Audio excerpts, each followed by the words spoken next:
दोस्तों, अगर आपका दिल कमजोर है तो मेरी यही सलाह है कि आप इस वीडियो को ना ही देखें, क्योंकि आज की इस वीडियो में मैं आपको बताने जा रहा हूँ प्राचीन काल में दी जाने वाली कुछ ऐसी क्रूर यातनाओं के बारे में जिन्हें देखने और सुनने के बाद किसी का भी शरीर कांप सकता है। पनिशमेंट देने के कुछ ऐसे तरीके जिनकी क्रूरता और बर्बरता ने मानवता के इतिहास को शर्मसार कर दिया और न जाने कितने ही बेगुनाहों को अपना शिकार बनाकर उन्हें मौत के घाट उतार दिया।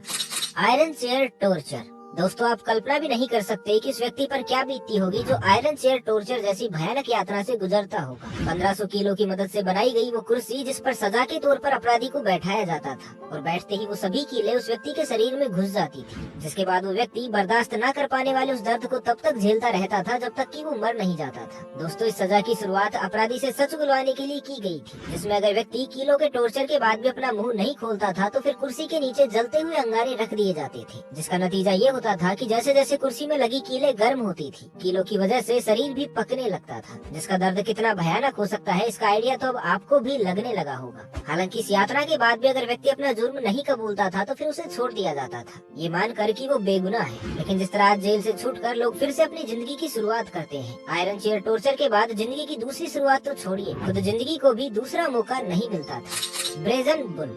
दोस्तों, ये सजा प्राचीन ग्रीस में दी जाती थी, जिसे कुछ इतिहासकार ब्रेजन बुल तो कुछ द सिसिलियन बुल भी कहते हैं। कहा जाता है कि प्राचीन ग्रीस में एक समय ऐसा भी आया था जब अपराधियों को सबक सिखाने के लिए पीतल से बने इस बुल का निर्माण किया गया था। इसके साइड में एक दरवाजा लगाया गया है, जिसे खोलकर पहले अपराधी को बुल के अंदर कैद कर दिया जाता था और फिर पीतल से बने उस बुल के नीचे आग लगा दी जाती थी। फिर जैसे जैसे बुल गर्म होता वैसे वैसे अपराधी उसके अंदर दम तोड़ता रहता और फिर आखिरकार उसके अंदर ही उसकी मौत हो जाती। इस सजा की सबसे खास बात तो ये थी कि जब अपराधी दर्द से चीखता था तो एक सुरीली गूंज बनकर लोगों को सुनाई देती थी और वो कुछ इस तरह से कि बुल के ऊपरी हिस्से पर लगे ट्यूब की मदद से गुनहगार की चीख बुल की आवाज में बदल जाती थी, जैसे किसी बांसुरी या फिर ट्रम्पेट में होता है, जिसमें फूंक मारने पर एक सुरीली धुन निकलती है। हालांकि बैल की सुरीली आवाज को सुनकर जनता कभी खुश नहीं होती थी, क्योंकि हर कोई ये बात अच्छे से जानता था कि राजा फलारिस के शासन में बैल की धुन का सिर्फ एक ही मतलब होता है, एक दर्दनाक मौत। दोस्तों, कहा यह भी जाता है कि जिस व्यक्ति ने इसका निर्माण किया था वो प्रशंसा के लालच में जब राजा के पास पहुंचा तो राजा ने बुल को जांचने के लिए सबसे पहले उसी व्यक्ति को इसके अंदर डलवा दिया था और इस तरह जिसने दूसरों के लिए गड्ढा खोदा वो खुद उसी में गिरकर मारा गया। बॉइलिंग।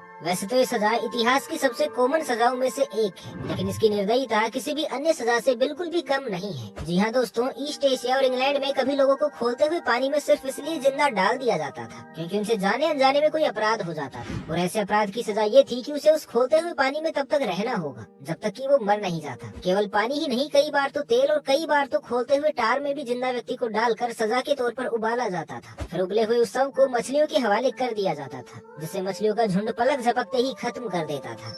फ्लेइंग। केवल एशिया यूरोप ही नहीं बल्कि मध्य पूर्वी देश जैसे इजिप्ट और मेसोपोटामिया भी क्रूरता की सभी सीमाएं लांघ चुके थे, जहां कभी फ्लेइंग की प्रथा का चलन था। दोस्तों, आपने खाल खींचना तो सुना ही होगा, अंग्रेजी में उसे ही फ्लेइंग कहते हैं। प्राचीन काल में ये सजा उन लोगों को दी जाती थी जिन पर कोई अपराध साबित होता था, जिसके दंड स्वरूप बीच चौराहे पर अपराधी की खाल खींच ली जाती थी। जिस तरह एक कसाई जानवर की खाल उतारता है, ठीक उसी तरह चाकू की मदद से कभी अपराधियों की खाल भी उतारी जाती थी और इस प्रक्रिया के दौरान टॉर्चर किए जाने वाले व्यक्ति को होश में भी रखा जाता था ताकि वो ज्यादा से ज्यादा दर्द को महसूस कर सके, क्योंकि सजा देने वालों का ये मानना था कि मौत जितनी देर में आएगी उतनी ही दर्दनाक भी होगी और अपराधियों की यही तड़प बाकियों के लिए सबक भी बनेगी, ताकि वो अपराध करने का अगर सोचे भी तो उससे पहले उन्हें इसका अंजाम याद आ जाए। यही नहीं, खाल खींचने के बाद भी अगर कोई जिंदा बच जाता था तो फिर राजा उसे जिंदा ही जलवा देता, लेकिन उसने रहम की भीख कभी नहीं दी। Knows cutting. दोस्तों, केवल खाल खींचना ही नहीं, प्राचीन इजिप्ट में नाक काटने जैसी सजा भी दी जाती थी और जिस तरह नाक का कटना आज के समय में बेइज्जती होना माना जाता है, ठीक उसी तरह प्राचीन काल में भी नाक का कटना बेइज्जती का ही प्रतीक हुआ करता था, जिसे वो लोग भुगतते थे जिन पर भ्रष्टाचार का आरोप सिद्ध होता था या फिर वो जो राज्य का कोई भी कानून तोड़ते थे। केवल यही नहीं, सचमुच की नाक कटने के बाद भी ऐसे अपराधियों को जेल भेजा जाता था। इस सजा को पाने वाले सबसे ज्यादा लोग राजा के ही करीबी होते थे,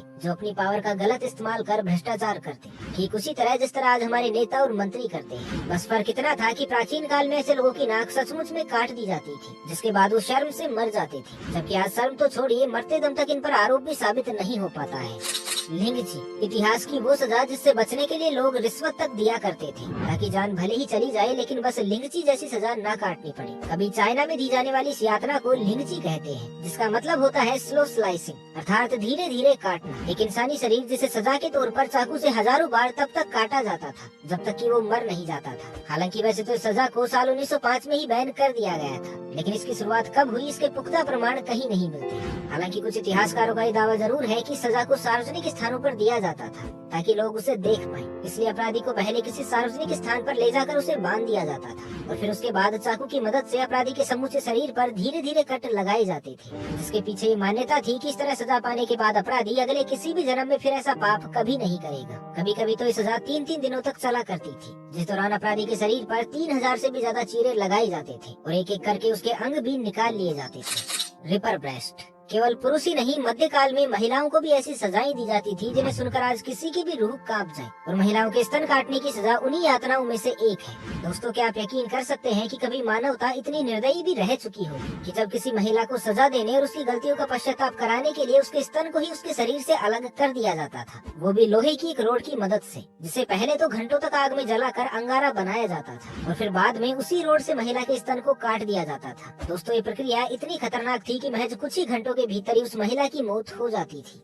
तो दोस्तों, आज के लिए बस इतना ही। उम्मीद करता हूँ कि आपको ये वीडियो पसंद आया होगा और शायद इस मूवमेंट पर आप अपने आप को भाग्यशाली भी मान रहे होंगे कि भगवान का लाख लाख शुक्र है जो हम उस जमाने में नहीं थे। तो आपका क्या कहना है दोस्तों, हमें कमेंट सेक्शन में जरूर बताइएगा। बाकी मिलते हैं एक नई वीडियो में, तब तक के लिए खुश रहे, मस्त रहे, हंसते रहे। भगवान करे आप सभी का दिन शुभ हो।